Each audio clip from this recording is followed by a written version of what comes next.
Good morning, everybody. We're going to start since these are short training sessions, only 15 minutes. Today, what I'm going to show you is how to create an automated, personalized calendar without any VDP software. And really, when you start to look at the market, I was actually just poking around this morning on two websites, Shutterfly and actually another one called Snapprint. There's a ton of them out there. And if you look at these personalized calendars that they sell on these websites, you can see that a 12 by 12 sells for $35 and 8 by 11 sells for $25. That's on Shutterfly. If you actually go to some of these other ones, a little less expensive, but not too much. An 8.5 by 11 wall calendar is $20. 1114 is $35. So you might say, well, where's the application that I would use this? I'm not calling on a Shutterfly or a Snapfish or a Tiny Print, so on and so forth. I've actually used this workflow with a lot of UPS stores.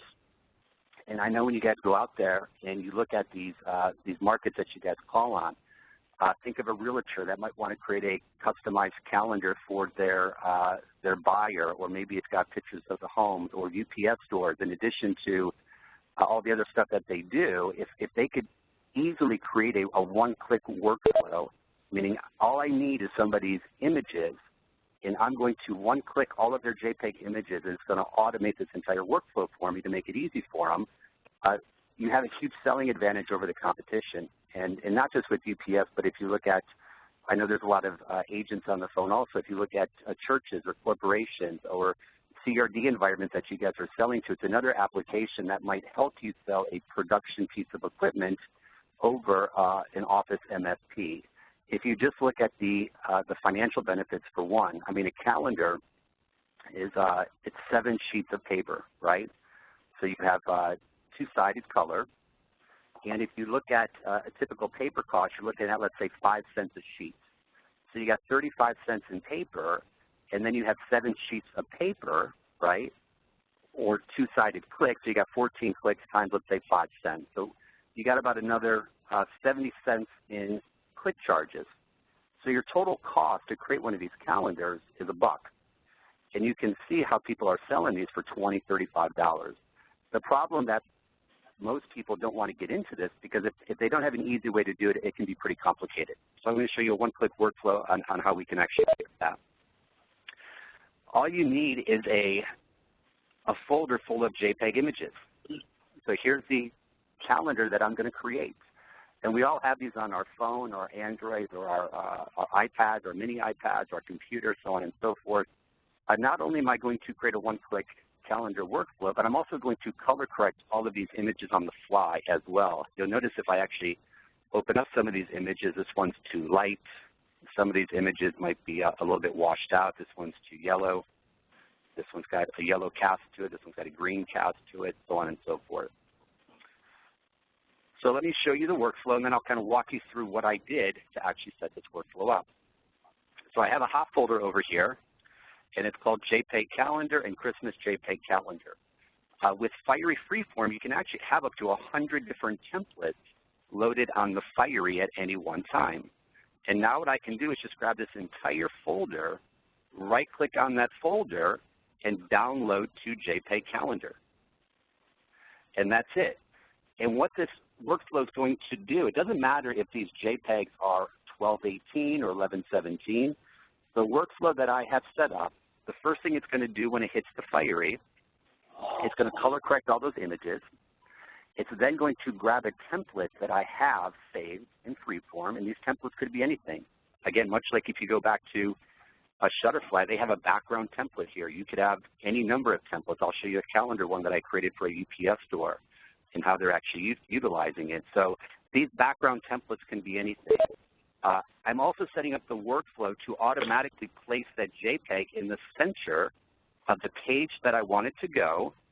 So again, and it doesn't matter if the JPEG image is too big, because the workflow that I have set up, it's going to compress it into a certain box that I have set up on this particular workflow.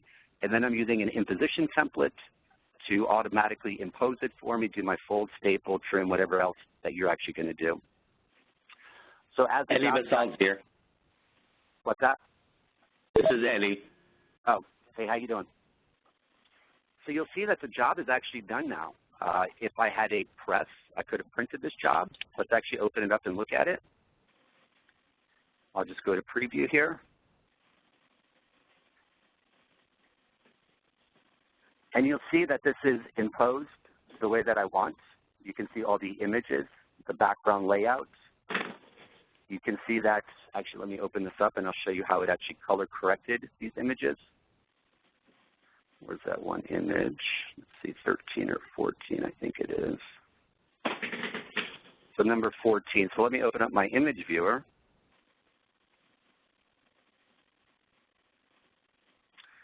And let's go all the way down to 14. I can barely hear you. I don't know if it's my phone or your phone. Can everybody else hear me okay? We hear you fine. We hear you fine, Josh. Okay, so it must be your phone. So let me just rotate this picture here. Okay, let me just blow it up for you. And this is actually the RIP file, exactly how it's going to print. You remember the original image was really washed out. And with that workflow, I automatically color corrected all the images, automatically imposed all the images, dropped it into the center of the sheet, and then it applied the background calendar. And again, I can do this with anything. All I need at this point is 13 JPEG images. A customer comes in, they give me JPEG images of my dog, of my cat. Maybe I want a calendar of my kids, whatever it might be, all the different holidays. You can have all these different templates set up. I'm going to right-click on this, send it to another workflow that I have called JPEG calendar, and the same thing's going to happen. Hold on one second.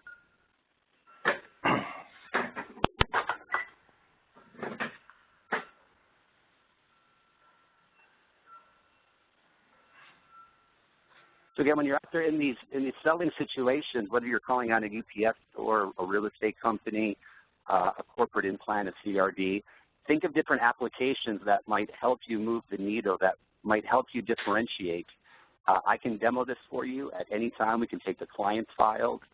It might be a way that instead of a corporation, having their employees go to a Shutterfly and spending $25, it could be a service that they offer and charge them $5, and they're still making 400% profit because it only costs $1 to actually produce that entire calendar, which would help offset the cost of the equipment.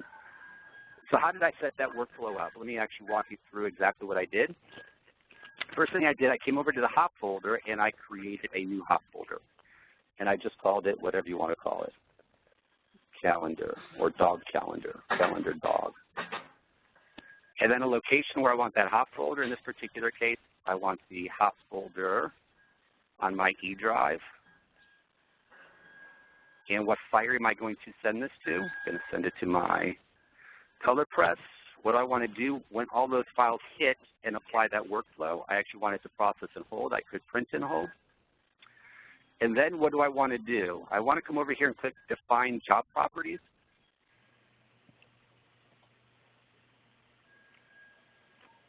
And if you come over to the VDP tab, a lot of people don't know how to use these tools. There's tools called Create Master and Use Master. As you can see here, I can actually store up to 100 different templates for all types of different things, whether it's calendars, whether it's postcards, whatever I want to do when it comes to mail merge, I can actually store these. And you'll notice I have a couple in here. If I click on this Christmas calendar, I could actually look at, this is the background where all of those images are going to drop into, right? And you can grab these from really any number of different websites. If I have this calendar 2, completely different design, so on and so forth. This is how Shutterfly and these different companies are automating these processes. So I'm going to come over here and click this one. I want to use this, and now I want to enable enhanced freeform. And now what I'm basically going to do is I'm going to tell it how many of those images am I going to drop into this template. Well, for the calendar, I'm going to have 13, right? We got 12 months in the calendar, and then we're going to have one image on the front page. Well, how many total pages are there? Well, there's actually 28 in that file. And when you come over here and click, now I can actually start to tell it where do I want to drop those particular images. Okay, so I don't want a variable on the second page, but I do want the image on the first page because that's going to be the cover of the calendar. And then you just come back here and you set all this stuff up. Again, once you set this one time, you automate the entire process. So I don't have to do it over and over again. I'm just showing you how I set this up, and I'm not going to go through all these. It only takes a couple minutes. Let me see. And when you click OK here, now you actually have that locked in workflow. Next thing you do is you come over to Image, and you click Apply Image Enhance. This will automatically color correct all the images on the fly. So if it sees any images that are too dark, it'll lighten them up. If it sees any images that are too light, it'll actually add some more contrast to it and take out the green or the red cast or whatever it might be. I can then come over and say I want this CMYK. I come over and I tell it what my layout is going to be. In this particular case, it's a calendar impose layout, right? What type of paper do I want? 1117 coded. And then I click OK. The key here now is that you'll notice on my hot folder, I have the option that says Input Format.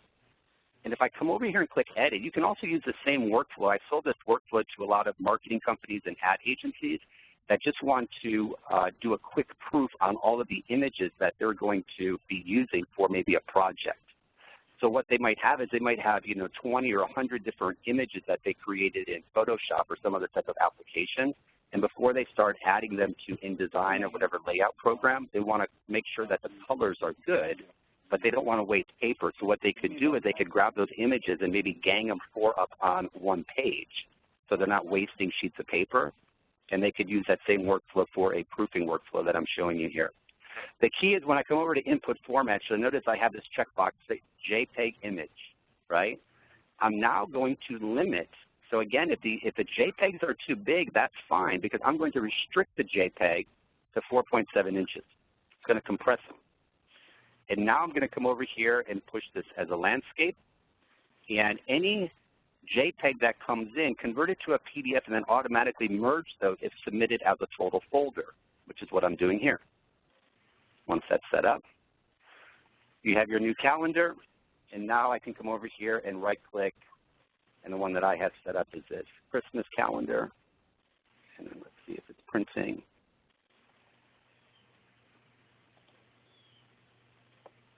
There's the other one that's hitting the queue. Let me open this one up.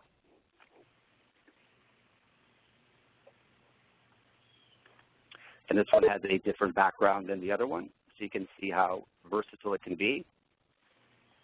And again, one-click workflow. I just created a calendar. I've automated the entire process. My customer doesn't have to really know a whole lot. All they have to do is ask their clients do they have JPEG images in a folder. You can email them to me, put them in a folder, right-click, and send it to the background workflow that you want. And if I come over here and I look at these different images now, you can see it's all laid out properly. I even have these workflows set up to do my folding, stapling, trimming, whatever it might be. Show you one more picture, and then I know we have about 2 minutes. Yeah, so again, this is, Doug. We're holding off. So again, these templates were templates that I actually created when I was helping a UPS store. They love this idea. And again, I'm not just saying UPS stores. There's a lot of different applications that if you know how to go in and talk about the different applications, you could actually really position yourself and maybe upgrade that client from an MSP maybe to a C70, maybe to a Version 80, a 2100, whatever it might be, maybe even a color press. Who knows what their applications are if you show them an easy way to do it. So again, this is going to be, this was recorded. I'm going to send it to a YouTube channel that Miguel's going to push out to everybody, all these 15-minute workflows. Miguel, you said you had a question before we sign off here? Yeah, first of all, Josh, thank you so much on behalf of everybody for taking the time to do this with us. I think they're very informative and it's going to help us talk about applications with our clients that will help them grow their business. From a technical perspective, this seems pretty straightforward. You mentioned that you're going to drag and drop all the images. How do the images line up to a particular month? Is it based on the order that you submit the images? Image 1 goes to January, image 2 goes to February. So if I alter the order of the group of images, they automatically go to the right month? Correct. So if you want a particular image as the cover, if I open up this image right here, this is going to be the cover right here. This is going to be the cover. This will be January, February, March, so on and so forth. If I want this one as the cover, this last one, then all I have to do is change it and maybe change the come over here. Just drag it to the front? No, you can't. No, it's the name. It's going by the name. So see the name? Oh, by the name. So if it's 001, so in this particular case, if it were 0401. So that would be the order of, the numeric order of the image will determine what first, what second, and so on and so forth. Correct. So if you had 12 images and they were just called 1, 2, 3, 4, 5, 6, 7, 8, 9, 10, 11, 12, number 1 would be the first image, 12 would be the December image. Gotcha. The other quick question is, you mentioned the images would compress to fit in the layout. Will they also enlarge if the image happens to be of a smaller size than what you have for the layout? You mean, is it going to enlarge the image? No, you don't want to, you mean blow up an image that's too small that's going to pixelate? I get that from a quality perspective, but if the image happened to be smaller in size than the layout that you have it, you mentioned it would compress it. Would it do the opposite if it's too small? No, it's not going to expand it. Okay, but that's all I wanted to know. All those images that I used that you saw came off my iPhone. Okay, so, perfect, man. You know, I appreciate it, Josh. Really thank you for this. No problem. Thanks, everybody. Have a good weekend. Bye.